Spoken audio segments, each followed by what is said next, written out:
Well, hello, class. This is Dr. T, and this is your pre-welcome welcome. I just wanted you to know that we'll be starting our class here pretty soon, Counseling 550. This is a Sunday, and it'll start not tomorrow, but next week. But you should have total access to everything this week as far as the course goes in Schoolology.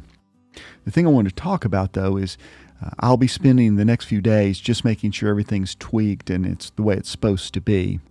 So if you come across anything that looks a little bit weird, feel free to either reach out. Some of you already have on a few things, and I just want you to know that I am working on them. We just finished the last semester and I got everything graded, so I'm just now getting to where I can take a look at this. A few things just to kind of head some things off at the pass. I'm aware that the Krause book that I put in there, the chapters in the book need some work. Hopefully this morning I'm going to get that replaced for you. We had an intern help me with that a while back, and bless her heart, she did not do a super good job, wasn't super diligent. I've found the book, though, and I'm going to make more copies and upload something new for you, so that should be taken care of. Some of you also, especially those of you who had me last semester, have expressed some questions about research paper guidance, so on and so forth. I think in about week 5, maybe, of the system of the course management system, there is a section on research paper hints. That's sort of an evolving document as well, but I've got some APA stuff in there. I've got a lady from Smart Student that's done a playlist that you would find helpful related to like plagiarism. If you'll go up in the top as you're looking at the top right corner there, you can click on a little hamburger menu, and it shows a whole playlist for her, and those videos have been posted. The idea here is that we're going to be looking at how ethics ties into counseling, so I want to give you quite a bit of leeway there on what things need to look like. In other words, if you want to look at a certain court case, that kind of thing. Now, another question that's been a hot topic of debate, or not debate, of discussion, has been primary sources versus secondary sources. Remember, you all are grad students, which means you're scholars. Believe it or not, I bet you didn't think of yourself as that, but you're a scholar.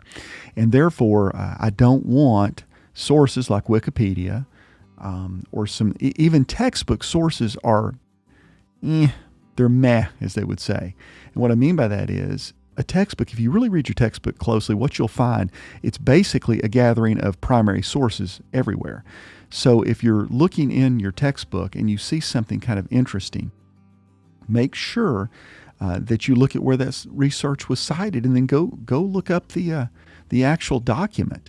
And you may go, how do I do that? Well, there's library databases. If it was a peer-reviewed journal article, you should be able to get it there. You can also reach out to our library and get interlibrary loans if you need to. And I'm not saying it has to be all things, but this is scholarly work. So the sources need to be academic, scholarly sources for the most part. It could be what we would call a seminal book. For instance, if I'm reading in... let me give you an example. I'm looking at a concept called groupthink in one of the other institutions that I teach, where I teach. And in groupthink, in our social psychology textbook, they mention groupthink, and it's great. However, that's a textbook. I went and looked for a fellow by the name of Leon Festinger, who actually is sort of what we would call the father of this concept of groupthink. And I went to Amazon and got his book. And so now I have the primary source that I'm looking at if I'm going to do any research on it. Now, you don't always have to do that. Like I said, I purchase stuff from Amazon if it's rather cheap, but you can get it through the library most likely, but that requires planning on your part. Part of the reason students struggle with primary sources is simply they wait till the last minute to start their research. So you need to be thinking out of the gate, what interesting topic do I want to do related to ethics? It could be all kinds of things. If you have a question, just just ask me. Send me an email, and I'll help you even think through what your argument may be. You may be wanting to look at a certain court case and how that went related to Christian counseling. I think there's some examples maybe in the syllabus or in the course management system. So just get started there. And like I said, if you need help, reach out. It's okay. I'm there to help. But I really want you to develop into a deeper, more scholarly writer, and that's the way we do it.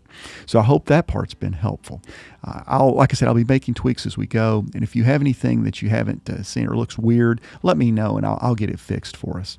Look forward to having a really good 8 weeks with you. God bless. We'll talk again soon.